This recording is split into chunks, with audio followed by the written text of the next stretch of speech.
یہ ایک واقعہ ہے کہ قارون موسیٰ علیہ السلام کی قوم کا ایک شخص تھا، اسرائیلی تھا، مسلمان تھا اپنے وقت کا. پھر وہ اپنی قوم کے خلاف سرکش ہو گیا، مال زیادہ ہو گیا تو اپنی قوم کو ڈسون کر کے فرعونیوں کے ساتھ جا ملا.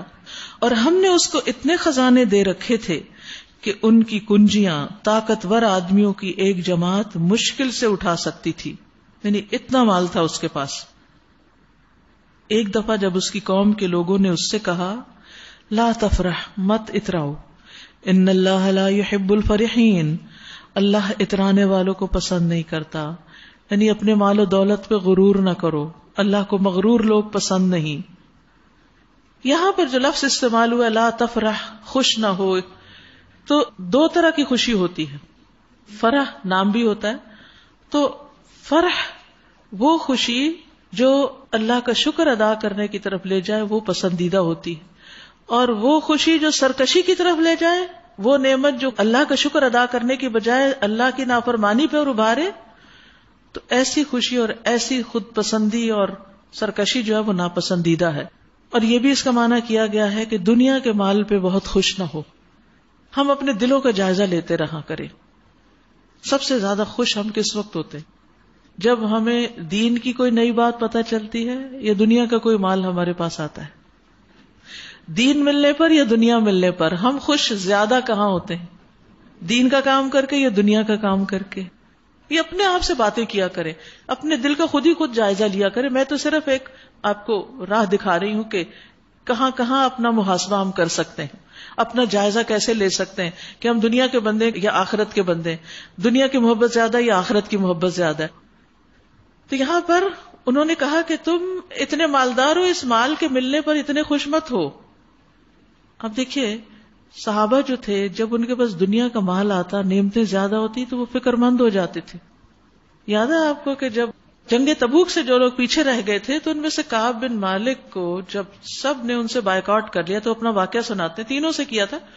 تو کعب اپنا واقعہ سناتے ہیں کہ یعنی کوئی مجھ سے بات نہیں کرتا تھا، تو ایسے ایک دن میں بیزار ہو کر جا رہا تھا تو اتنے میں شاہ غسان کا مجھے خط ملا. اس خط میں کیا تھا کہ ہمیں پتا چلا ہے کہ تمہارے ساتھی نے تمہاری بڑی ناقدری کی ہے، تم ہمارے پاس آ جاؤ، ہم تمہیں عزت دیں گے. تو وہ خط جلا دیا انہوں نے کہ یہ میرے لیے بہت بڑی آزمائش ہے. کہاں مدینہ میں سے کوئی شخص ان سے بات نہیں کر رہا اور کہاں بادشاہ کا بلاوا آ گیا. اگر دنیا کی محبت ہوتی تو وہ کہتے ٹھیک ہے تم لوگ کرو بائیکاٹ، میں جا رہا ہوں، دیکھو مجھے کتنی بڑی اپرچونٹی مل گئی. لیکن انہوں نے اس کو اپنے لیے ایک فتنہ سمجھا، آزمائش سمجھا کہ نہیں، دین کے راستے میں مشکل آ گئی تو اس کو چھوڑ کے میں دنیا کا راستہ اختیار کروں. آپ دیکھیے کہ نبی صلی اللہ علیہ وسلم جب آپ کے پاس دنیا کا مال آتا تو آپ کیا کرتے، آپ کا طریقہ کیا ہوتا؟ اسی طرح صحابہ کیا کرتے. طلحہ بن یحییٰ اپنی دادی سودا سے روایت کرتے ہیں، وہ کہتی ہیں کہ ایک دن میں طلحہ بن عبید اللہ کے پاس گئی، یہ بھی عشرہ مبشرہ میں سے ہے. تو میں نے ان کو کچھ پریشان دیکھا. میں نے پوچھا آپ کو کیا ہوا ہے؟ شاید ہم نے آپ کو کوئی تکلیف پہنچائی ہے تو ہم آپ کو راضی کر لیتے ہیں.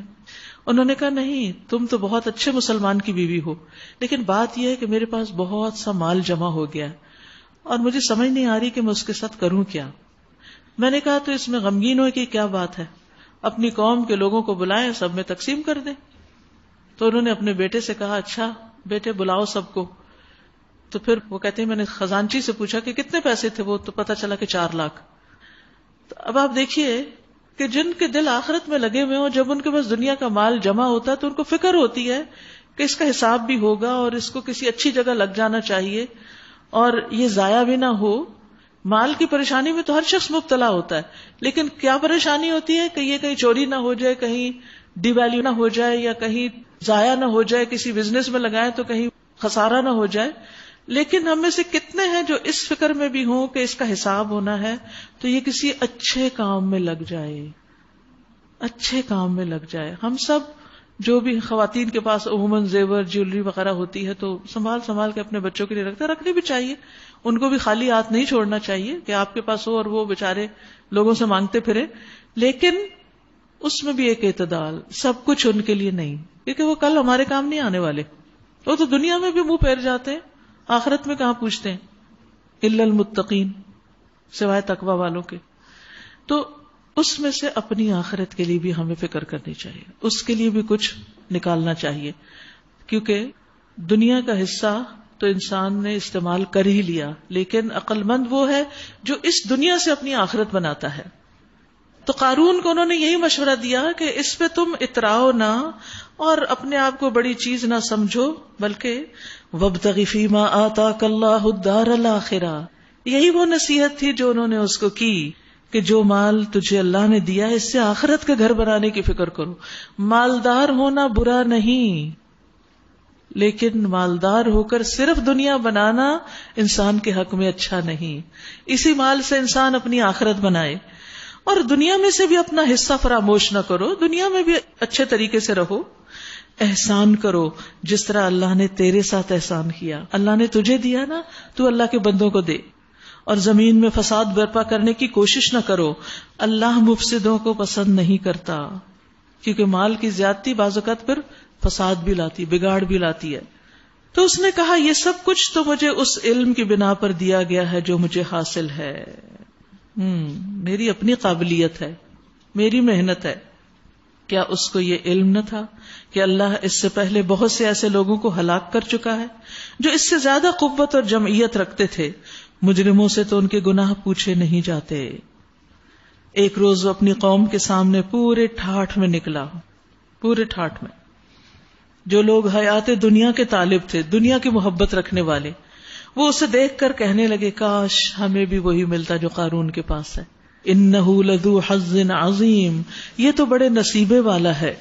یہ دنیا کی محبت کی علامت ہوتی ہے کہ انسان دنیا کی کوئی چیز جب کسی کے پاس دیکھتا ہے تو فوراً اس کے دل میں آتا ہے میرے پاس کیوں نہیں، میرے پاس بھی ہونی چاہیے، اور پھر وہ اس کے پیچھے دوڑنے لگتا ہے۔ مگر جو لوگ علم رکھنے والے تھے وہ کہنے لگے افسوس تمہارے حال پہ، وہ دوسروں کو سمجھانے لگے اللہ کا ثواب بہتر ہے اس شخص کے لیے جو ایمان لائے اور نیک عمل کرے، اور یہ دولت نہیں ملتی مگر صبر کرنے والوں کو، یعنی جو کم دنیا پر بھی راضی ہو جاتے ہیں پھر ان کو یہ سب کچھ ملتا ہے۔ تو آپ دیکھیے کہ دنیا میں اپنے حصے کو ضائع نہ کرنے کا مطلب کیا ہے کہ دنیا میں انسان نیک عمل کر لے، اپنی عمر کو ضائع نہ کرے، اپنے مال کو ضائع نہ کرے، اپنے وقت کو ضائع نہ کرے، اور اپنے آپ کو خسارے میں نہ ڈالے۔ پھر آپ دیکھیے علم کا تقاضا کیا ہے کہ انسان دنیا سے بے رغبت ہو۔ حقیقی علم وہ ہے جو انسان کے اندر دنیا سے بے رغبتی پیدا کرے، کیونکہ علم والوں نے کہا وَيْلَكُمْ ثواب اللہ خیر، اللہ کا ثواب زیادہ بہتر چیز، وہ زیادہ بڑی دولت ہے جس کی کوئی تمنا کرے۔ تم دنیا کے مال کی بس تمنا کر رہے ہو، لیکن وہ ملے گا اس کو جو ایمان لا کے نیک عمل کرے گا، اور یہ چیز صبر کرنے والوں کو ہی ملتی ہے۔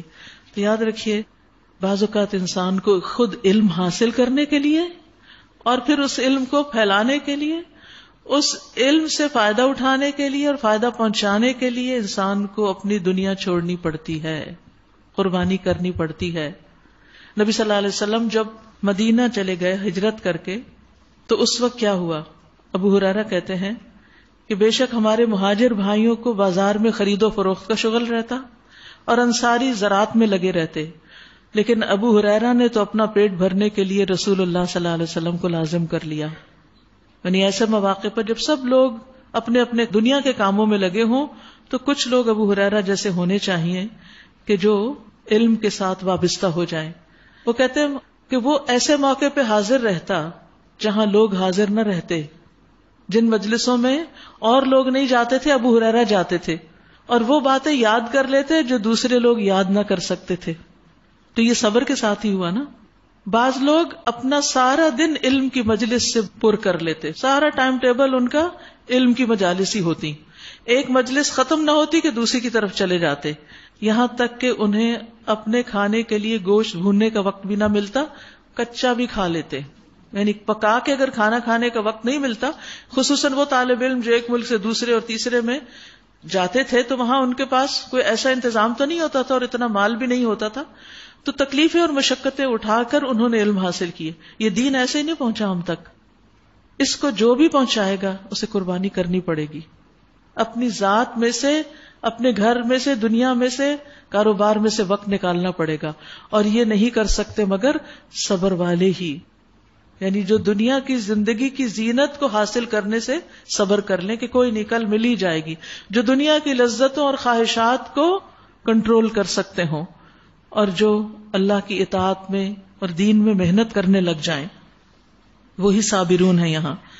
آخر کار ہم نے اسے اور اس کے گھر کو زمین میں دھنسا دیا. اللہ اکبر. پھر کوئی اس کے حامیوں کا گروہ نہ تھا جو اللہ کے مقابلے میں اس کی مدد کو آتا، اور نہ وہ خود اپنی مدد آپ کر سکا. اسے اپنی دنیا پر تکبر تھا نا، تو وہ خزانوں سمیت ہی زمین میں دھنس گیا. اب وہی لوگ جو کل اس کی منزلت کی تمنا کر رہے تھے کہنے لگے افسوس، ہم بھول گئے تھے کہ اللہ اپنے بندوں میں سے جس کا رزق چاہتا ہے کشادہ کرتا ہے اور جسے چاہتا ہے نپا تلا دیتا ہے. اگر اللہ نے ہم پر احسان نہ کیا ہوتا تو ہمیں بھی زمین میں دھنسا دیتا. ہم بھی اس جیسا بننے کی خواہش رکھ رہے تھے. افسوس ہمیں یاد نہ رہا کہ ناشکرے فلاح نہیں پایا کرتے. لا یفلح الکافرون. یہ ہے تکبر کا انجام، اس شخص کے تکبر کا جو مال کی وجہ سے اپنے آپ کو بڑی چیز سمجھتا ہے اور غرور کرتا ہے. تلک الدار الآخرۃ نجعلها للذین لا یریدون علوا فی الارض ولا فسادا والعاقبۃ للمتقین. بڑی اہم آیت ہے. وہ آخرت کا گھر تو ہم ان لوگوں کے لیے مخصوص کر دیں گے جو زمین میں اپنی بڑائی نہیں چاہتے، تکبر نہیں کرتے اور نہ فساد کرنا چاہتے ہیں، اور انجام کی بھلائی متقین ہی کے لیے ہے. من جاء بالحسنۃ فلہ خیر منہا. جو نیکی لے کر آیا اس کے لیے اس سے بہتر بھلائی ہے، زیادہ اچھا انجام ہے. اور جو برائی لے کر آئے گا تو برائیاں کرنے والوں کو ویسا ہی بدلہ ملے گا جیسے وہ عمل کرتے رہے. دیکھیے سورۃ القصص کا آغاز فرعون کے ذکر سے تھا اور اختتام قارون کے ذکر سے. فرعون اپنے سٹیٹس کی وجہ سے، اپنے مقام کی وجہ سے تکبر میں تھا، اور قارون مال کی وجہ سے تکبر میں تھا. تو یاد رکھیے کہ تکبر کسی بھی چیز کا، چاہے علم کا ہو چاہے مال کا ہو، انسان کے لیے ناپسندیدہ ہے. اے نبی صلی اللہ علیہ وسلم، یقین جانیے کہ جس نے یہ قرآن تم پر فرض کیا ہے وہ تمہیں ایک بہترین انجام کو پہنچانے والا ہے. ان لوگوں سے کہہ دیجئے میرا رب خوب جانتا ہے کہ ہدایت لے کر کون آیا ہے اور کھلی گمراہی میں کون مبتلا ہے. تم اس بات کے ہرگز امیدوار نہ تھے کہ تم پر کتاب نازل کی جائے گی، یہ تو محض تمہارے رب کی مہربانی سے تم پر نازل ہوئی ہے، بس تم کافروں کے مددگار نہ بنو. ہم میں سے بھی تو کتنے ہی لوگ ہیں انہیں کچھ پتا نہیں تھا کہ زندگی کے کسی حصے میں وہ قرآن پڑھیں گے بھی، یا اس کی خدمت بھی کریں گے، یا اس کے لیے کچھ کام بھی کریں گے. تو یہ تو رب کا فضل ہوا کہ اس نے ہمیں اس کام لگا دیا. یہ تو محض تمہارے رب کی مہربانی سے تمہیں ملا ہے، بس تم کافروں کے مددگار نہ بنو. اور ایسا کبھی نہ ہونے پائے کہ اللہ کی آیات جب تم پر نازل ہوں تو کفار تمہیں ان سے باز رکھیں. اپنے رب کی طرف دعوت دو اور ہرگز مشرکوں میں شامل نہ ہو، اور اللہ کے ساتھ کسی دوسرے معبود کو نہ پکارو. اس کے سوا کوئی معبود نہیں. لا الہ الا ہو کل شیء ہالک الا وجہہ. ہر چیز ہلاک ہونے والی ہے سوائے اس کے چہرے کے. لہ الحکم والیہ ترجعون. اسی کے لیے ہے حکم، فیصلہ، اور اسی کی طرف تم سب پلٹائے جانے والے ہو. سورۃ العنکبوت. بسم اللہ الرحمن الرحیم. الف لام میم. احسب الناس ان يتركوا ان يقولوا آمنا وهم لا يفتنون. وَلَقَدْ فَتَنَّا الَّذِينَ مِن قَبْلِهِمْ فَلَيَعْلَمَنَّ اللَّهُ الَّذِينَ صَدَقُوا وَلَيَعْلَمَنَّ الْكَاذِبِينَ. أَمْ حَسِبَ الَّذِينَ يَعْمَلُونَ السَّيِّئَاتِ أَن يَسْبِقُونَا سَاءَ مَا يَحْكُمُونَ.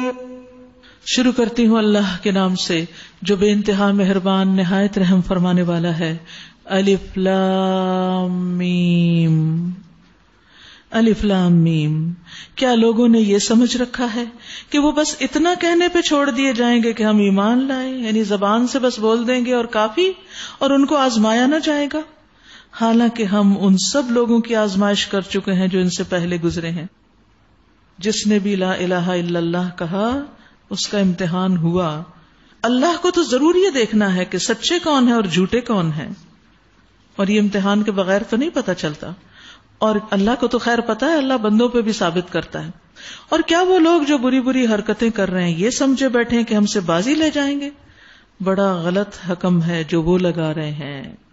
کوئی مجرم اللہ سے نہیں بھاگ سکتا. اللہ کسی سے بھی غافل نہیں. اللہ سب کے اعمال کا حساب لگانے والا ہے. جو کوئی اللہ سے ملنے کی توقع رکھتا ہو اسے معلوم ہونا چاہیے کہ اللہ کا مقرر کیا ہوا وقت آنے ہی والا ہے، اور اللہ سب کچھ سنتا اور جانتا ہے. وَمَن جَاهَدَ فَإِنَّمَا يُجَاهِدُ لِنَفْسِهِ، جو شخص بھی مجاہدہ کرے گا، سخت محنت کرے گا، اپنے بھلے کے لیے کرے گا، کسی اور پر احسان نہیں. اللہ یقیناً دنیا جہان والوں سے بے نیاز ہے. اور جو لوگ ایمان لائیں گے اور نیک عمل کریں گے ان کی برائیاں ہم ان سے دور کر دیں گے. سبحان اللہ، نیکیاں برائیوں کو مٹا دیتی ہیں اور انہیں ان کے بہترین اعمال کی جزا دیں گے. ہم نے انسان کو ہدایت کی کہ اپنے والدین کے ساتھ نیک سلوک کرے، لیکن اگر وہ تجھ پہ زور ڈالیں کہ تم میرے ساتھ کسی ایسے معبود کو شریک ٹھہراؤ جسے تم میرے شریک کی حیثیت سے نہیں جانتا تو ان کی اطاعت نہ کرو، میری ہی طرف تم سب کو پلٹ کر آنا ہے، پھر میں تمہیں بتا دوں گا کہ تم کیا کرتے رہے ہو. اور جو لوگ ایمان لائے ہوں گے اور جنہوں نے نیک عمل کیے ہوں گے ان کو ہم ضرور صالحین میں داخل کریں گے. اللہ ہمیں بھی شامل کر لے. لوگوں میں سے کوئی ایسا ہے جو کہتا ہے ہم ایمان لائے اللہ پر، مگر جب وہ اللہ کے معاملے میں ستایا گیا تو اس نے لوگوں کی ڈالی ہوئی آزمائش کو اللہ کے عذاب کی طرح سمجھ لیا. کیونکہ بعض اوقات آزمائشیں لوگوں کی طرف سے آتی ہیں جب ہم اللہ کے راستے میں نکلتے ہیں.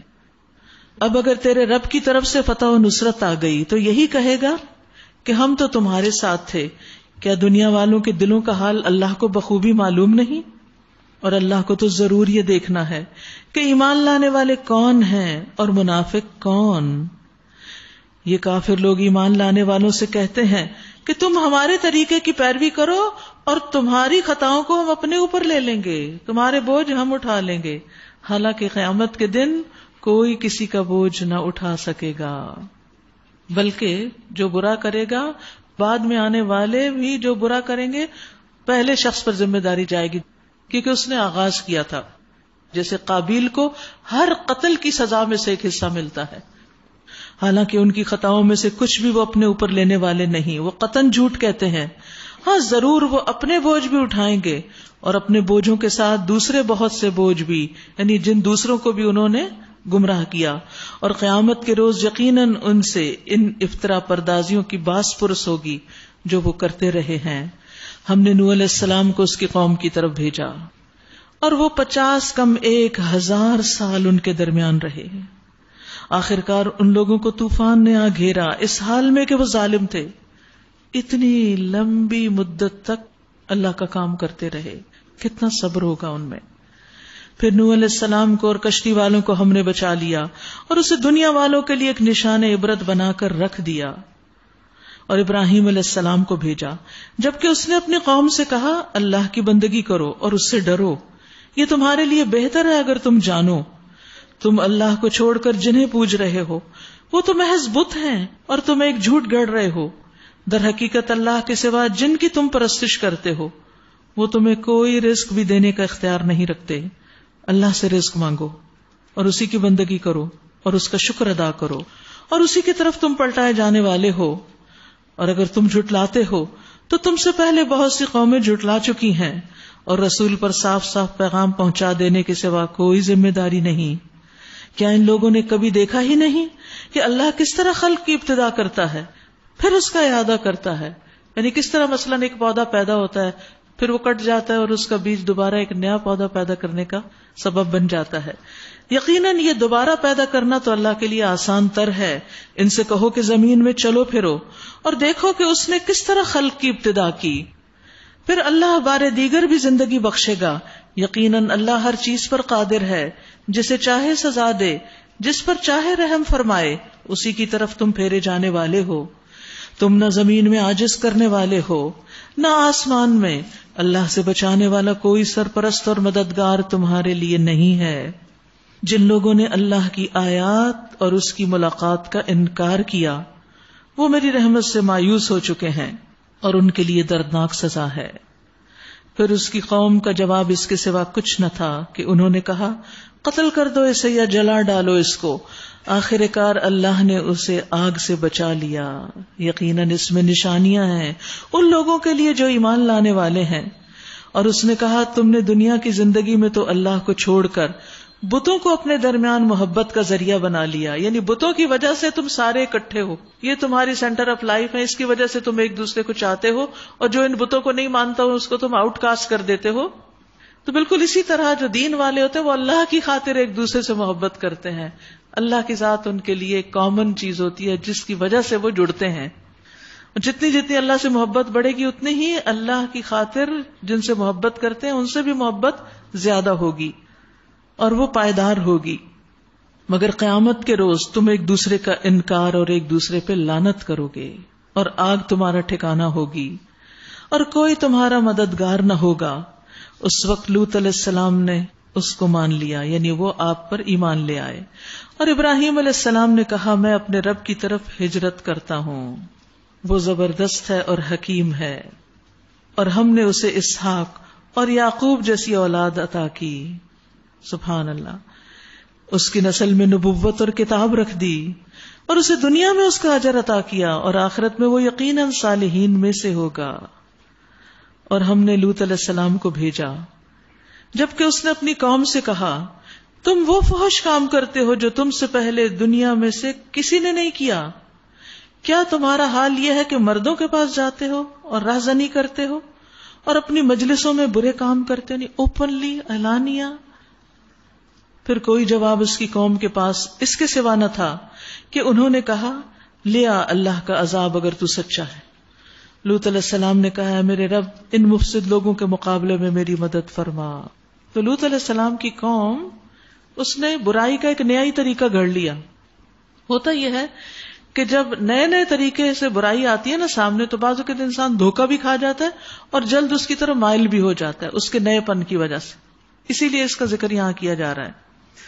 اور جب ہمارے فرشتے ابراہیم علیہ السلام کے پاس بشارت لے کر پہنچے تو انہوں نے اس سے کہا ہم اس بستی کے لوگوں کو ہلاک کرنے والے ہیں، اس کے لوگ سخت ظالم ہو چکے ہیں. ابراہیم علیہ السلام نے کہا وہاں تو لوط موجود ہے. انہوں نے کہا ہم خوب جانتے ہیں کہ وہاں کون کون ہے، ہم اسے اور اس کی بیوی کے سوا اس کے باقی سب گھر والوں کو بچا لیں گے. اس کی بیوی پیچھے رہ جانے والوں میں سے تھی. پھر جب ہمارے فرشتے لوط علیہ السلام کے پاس پہنچے تو وہ ان کی آمد پہ سخت پریشان اور دل تنگ ہوئے. انہوں نے کہا نہ ڈرو اور نہ رنج کرو، ہم تمہیں اور تمہارے گھر والوں کو بچا لیں گے سوائے تمہاری بیوی کے جو پیچھے رہ جانے والوں میں سے ہے. ہم اس بستی کے لوگوں پر آسمان سے عذاب نازل کرنے والے ہیں اس فسق کی بدولت جو یہ کرتے رہے ہیں، ان گناہوں کی بدولت جو یہ کرتے رہے ہیں. اور ہم نے اس بستی کی ایک کھلی نشانی چھوڑ دی ہے ان لوگوں کے لیے جو عقل سے کام لیتے ہیں. یہاں آپ دیکھیے فرشتے آتے ہیں، پہلے خوشخبری لاتے ہیں، بعد میں عذاب کی بات کرتے ہیں. تو کبھی بھی کسی سے بات کریں تو اچھے سے بات شروع کریں اور باقی باتیں بعد میں. اور مدین کی طرف ہم نے ان کے بھائی شعیب کو بھیجا. اس نے کہا ہے میری قوم کے لوگوں اللہ کی بندگی کرو اور روز آخر کے امیدوار رہو اور زمین میں مفسد بن کر زیادتیاں نہ کرتے پھرو. مگر انہوں نے اسے جھٹلا دیا. آخرکار ایک سخت زلزلے نے انہیں آ لیا اور وہ اپنے گھر میں پڑے کے پڑے رہ گئے. اور عاد اور سمود کو ہم نے ہلاک کیا. تم وہ مقامات دیکھ چکے ہو جہاں وہ رہتے تھے. ان کے اعمال کو شیطان نے ان کے لیے خوشنما بنا دیا اور انہیں راہ راست سے برگشتہ کر دیا، حالانکہ وہ ہوش گوش رکھتے تھے. اور قارون اور فرعون اور حامان ان سب کو ہم نے ہلاک کیا. موسیٰ علیہ السلام ان کے پاس بینات لے کر آئے مگر انہوں نے زمین میں اپنی بڑائی کا ظلم کیا، حالانکہ وہ سبقت لے جانے والے نہ تھے. آخر کار ہر ایک کو ہم نے اس کے گناہ میں پکڑا. پھر ان میں سے کسی پر ہم نے پتھراؤ کرنے والی ہوا بھیجی اور کسی کو ایک زبردست دھماکے نے آ لیا. کسی کو ہم نے زمین میں دھنسا دیا اور کسی کو غرق کر دیا. اللہ ان پر ظلم کرنے والا نہ تھا مگر وہ خود ہی اپنے اوپر ظلم کر رہے تھے. جن لوگوں نے اللہ کو چھوڑ کر دوسرے سرپرست بنا لیے ہیں ان کی مثال مکڑی جیسی ہے. جو اپنا ایک گھر بناتی ہے، اور سب گھروں سے زیادہ کمزور گھر مکڑی کا گھر ہی ہوتا ہے. کاش یہ لوگ علم رکھتے. یعنی مکڑی جالا بناتی ہے نا، جالے میں اس کا گھر ہوتا ہے. تو جو لوگ بھی اللہ کے دین کے خلاف سازشیں کرتے ہیں، ان کی یہ ساری سازشیں بظاہر ایک بہت خوبصورت جال ہوتی ہیں لیکن پائیدار نہیں ہوتی. یہ لوگ اللہ کو چھوڑ کر جس چیز کو بھی پکارتے ہیں اللہ اسے خوب جانتا ہے اور وہی زبردست اور حکیم ہے. یہ مثالیں ہم لوگوں کو سمجھانے کے لیے دیتے ہیں، مگر ان کو وہی سمجھتے ہیں جو علم رکھنے والے ہیں. اللہ نے آسمانوں اور زمین کو برحق پیدا کیا ہے. خلق اللہ السماوات والارض بالحق ان فی ذلک لآیۃ للمؤمنین. اللہ نے آسمانوں اور زمین کو برحق پیدا کیا، در حقیقت اس میں ایک نشانی ہے ایمان لانے والوں کے لیے. پارے کا آغاز بھی نشانیوں سے ہوا، اختتام پر بھی نشانیوں میں غور و فکر کی دعوت دی جا رہی ہے. اللہ ہمیں ایسی سمجھ اور فہم عطا کرے. وآخر دعوانا ان الحمد للہ رب العالمین.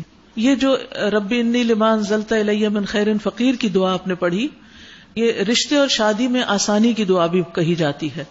عموماً لوگ اپنے بچوں کے رشتوں کے لیے پریشان رہتے ہیں، تو یہ کارڈ جو ہے خود بھی اور جو بھی ایسے پریشان لوگ ہیں ان کو آپ دے سکتے ہیں، چھوٹا سا ہے.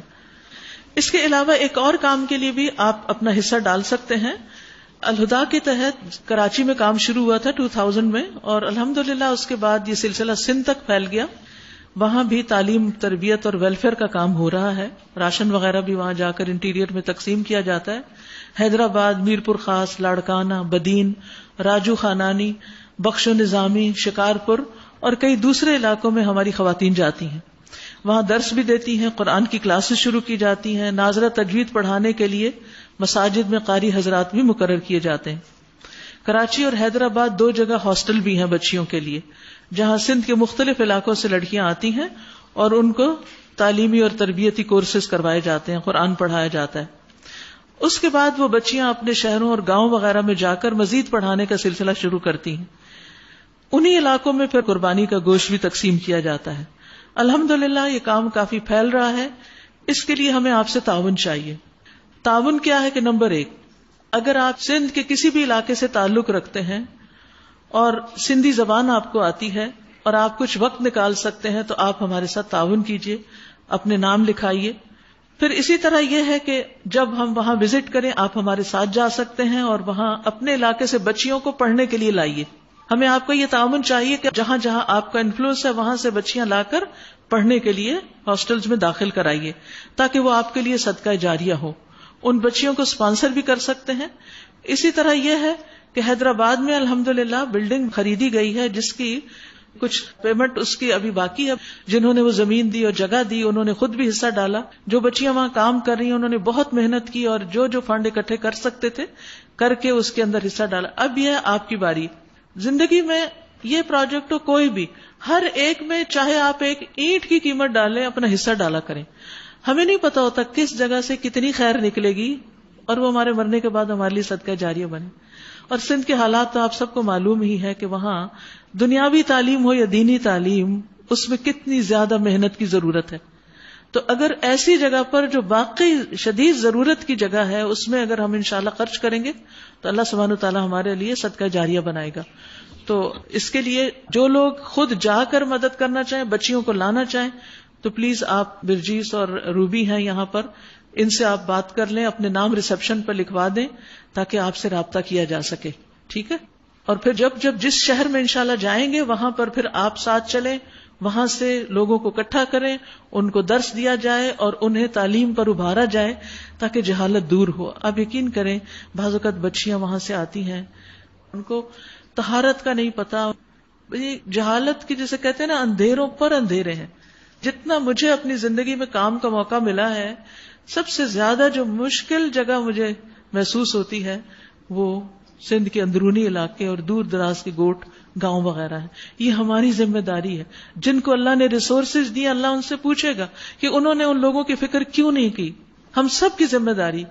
اور میرا ایک خواب ہے کہ اللہ آپ لوگوں کے ذریعے ان علاقوں کو دین کے علم سے روشن کر دے، ان کی دنیا بھی بہتر ہو اور آخرت بھی بہتر ہو. تو انشاءاللہ آپ سب اپنا اپنا وقت کا، مال کا جو حصہ ڈال سکتے ہو اس کے لیے ضرور کوشش کیجیے. دعاؤں کی کتاب نکالیے، قرآنی اور مسنون دعائیں، پیج 25. اللہم رحمتک ارجو فلا تکلنی الی نفسی طرفۃ عین وأصلح لی شأنی کلہ لا الہ الا انت. اے اللہ میں تیری رحمت کا امیدوار ہوں، پس پلک جھپکنے کی دیر بھی مجھے میرے نفس کے حوالے نہ کرنا، اور میرے سب حالات سنوار دے، تیرے سوا کوئی معبود نہیں.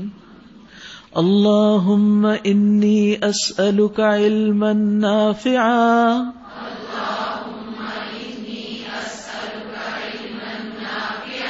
ورزقا طیبا وعملا متقبلا. دعا مانگیے گا، صرف لفظ نہیں پڑھیے گا، مانگنے والے انداز میں اللہ کو پکاریے. اے اللہ میں تجھ سے نفع بخش علم، پاکیزہ رزق اور قبول ہونے والے عمل کا سوال کرتا ہوں. اللہم انفعنی بما علمتنی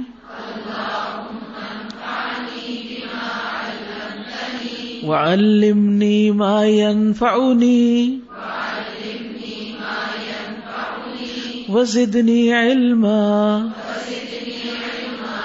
اے اللہ مجھے فائدہ دے اس کے ساتھ جو تو نے مجھے سکھایا، اور مجھے سکھا جو میرے لیے فائدہ مند ہے، اور میرے علم میں اضافہ فرما. اللہم اغفر لی ذنبی ووسع لی فی داری وبارک لی فی رزقی. اے اللہ میرا گناہ بخش دے، میرے گھر میں وسعت فرما، اور میرے رزق میں برکت عطا فرما. اللہم اجعل اوسع رزقک علی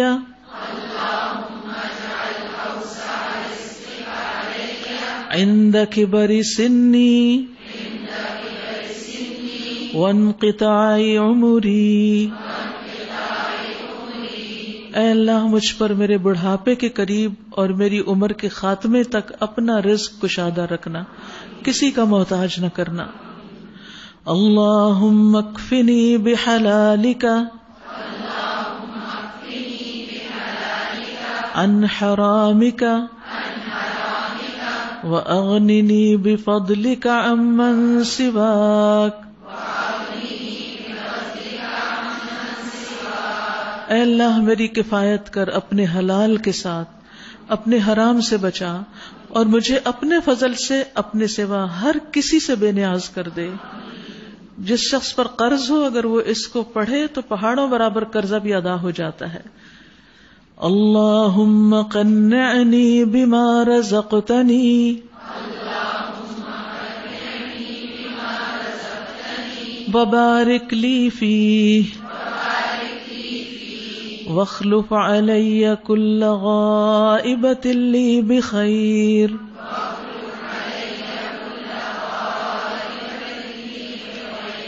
اے اللہ جو رزق تو نے مجھے عطا کیا ہے اس میں مجھے قناعت اور برکت عطا فرما، اور مجھے ہر غائب ہونے والی چیز کا بدل بھلائی کے ساتھ عطا فرما. یعنی جو چیز مجھ سے چلی جائے اس سے بہتر مجھے عطا کر. سبحانک اللہم وبحمدک اشہد ان لا الہ الا انت استغفرک واتوب الیک. السلام علیکم ورحمۃ اللہ وبرکاتہ. یا ایھا الناس قد جاءتکم موعظۃ من ربکم وشفاء لما فی الصدور وہدی ورحمۃ للمؤمنین.